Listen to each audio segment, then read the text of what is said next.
The 10 plagues of Egypt are some of the more spectacular stories from the Bible, and you would think that they would have inspired many artists to depict these stories in their artworks.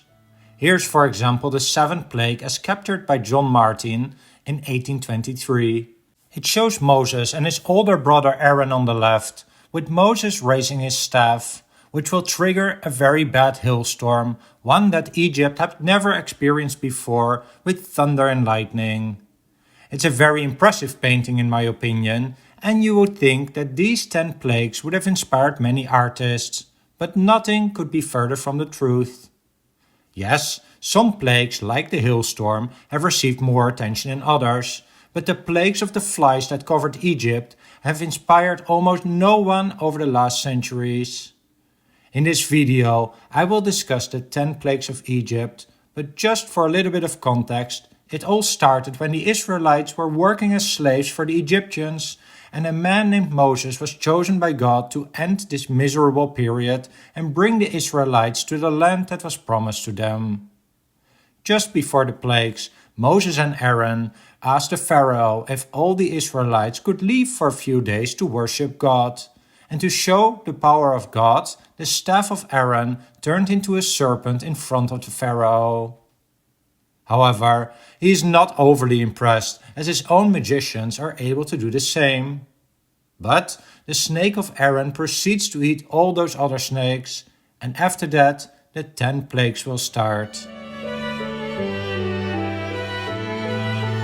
For the first plague, Moses meets the Pharaoh by the Nile River in the morning.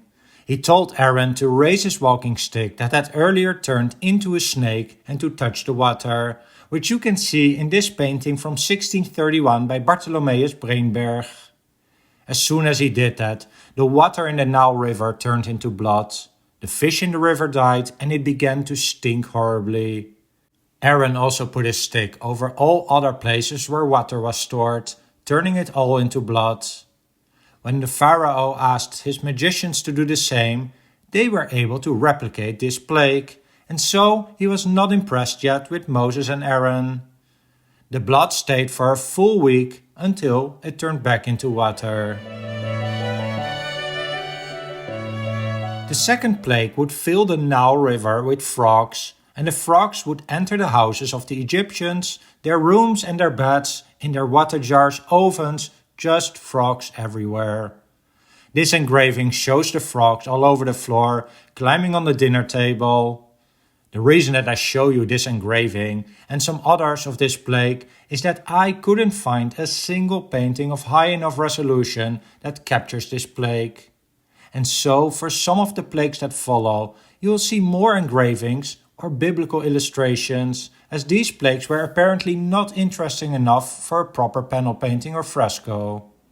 But if you are aware of any works about the plagues in Egypt that are not included in this video, please let me know in the comment section down below.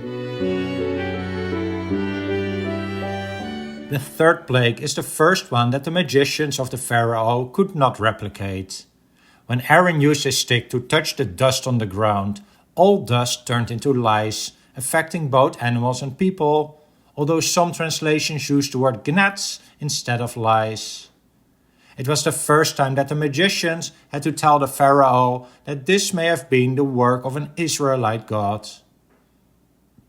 Next up was the plague of flies covering the people and their houses with flies, but only for the Egyptians and not in the area where the Israelites lived. The fifth plague was the outbreak of pestilence, which affected and killed all the Egyptian livestock. Still Pharaoh was not giving in to Moses and Aaron. Next Aaron threw up a handful of ashes in front of the Pharaoh, which turned into dust, and whoever was touched by this dust would get the boils or sores. As you could see, for these last 4 plagues, very few good artworks exist, but it will get better. As seen in the beginning of this video, the terrible hailstorm did inspire some great artists to depict the 7th plague. Among them is Pieter Mulier the Younger, who painted this work on the onset of the storm by the end of the 17th century. And the great British romantic landscape painter G.M.W. Turner also made his version of this plague. Moses and Aaron had warned that any animal and person staying outside in the fields would die, and that they should all take cover. Some of the officials of the Pharaoh took these words to heart, and they, their workers and animals were saved, indicating a slow progress in how serious they took the words of Moses. In other words, some Egyptians started to believe that the Israelite God was a powerful one, but the Pharaoh was not there yet.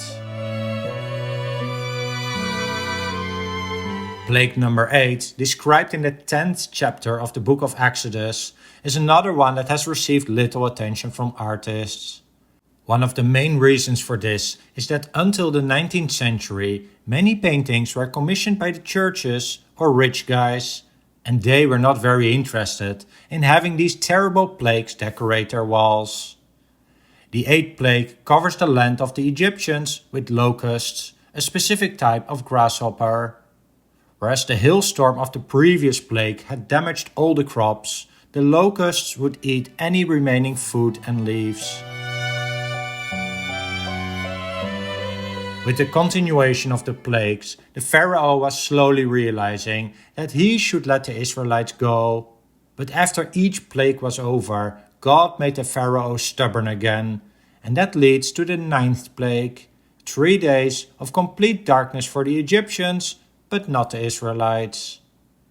Not surprisingly, depicting total darkness in a painting is not that easy, and so I haven't found a single proper painting on this subject. But there are some engravings. It's time for the final plague, which will be the death of every firstborn son of the Egyptians, both animals and people. It's the most popular plague depicted by artists, and here you can see a painting from 1872 by the Dutch-British artist Laurens Elma Tadema about the death of the firstborn son of the Pharaoh. Moses told the Israelites that if they wanted their families to survive this plague, they had to do several rituals, which became the yearly rituals for Passover, a word that derives from the story that God or his angel pass over the houses of the Israelites when killing the firstborns. They had to prepare a 1-year-old lamb for a meal and use the blood of the lamb to put on their doorposts as a sign to the angel of death to pass their house. After this 10th plague, the Israelites were finally asked to leave after 430 years in Egypt. But there was still one more plot twist. When they were on their way out of the country, a total of 600,000 Israelite men and their families, the Pharaoh decided to chase them. They seemed to be trapped when they arrived to a large waterway, but God allowed Moses to raise his hand and make a path through the sea in front of him. There is some confusion about the precise location this would have happened, with some calling it the Red Sea, but the more accepted translation is the Reed Sea, which is a much smaller and easier to cross. Anyway, the Israelites crossed the sea, and when the Egyptians followed them, Moses raised his hand once more, and the water drowned all the Egyptians. Well, I hope you found this video interesting. It may not have been the subject with the most beautiful artworks, but there were some beautiful ones among them anyway. And if you know any other works on these plagues that I missed here, I would love to hear about them in the comment section down below. Thanks for watching.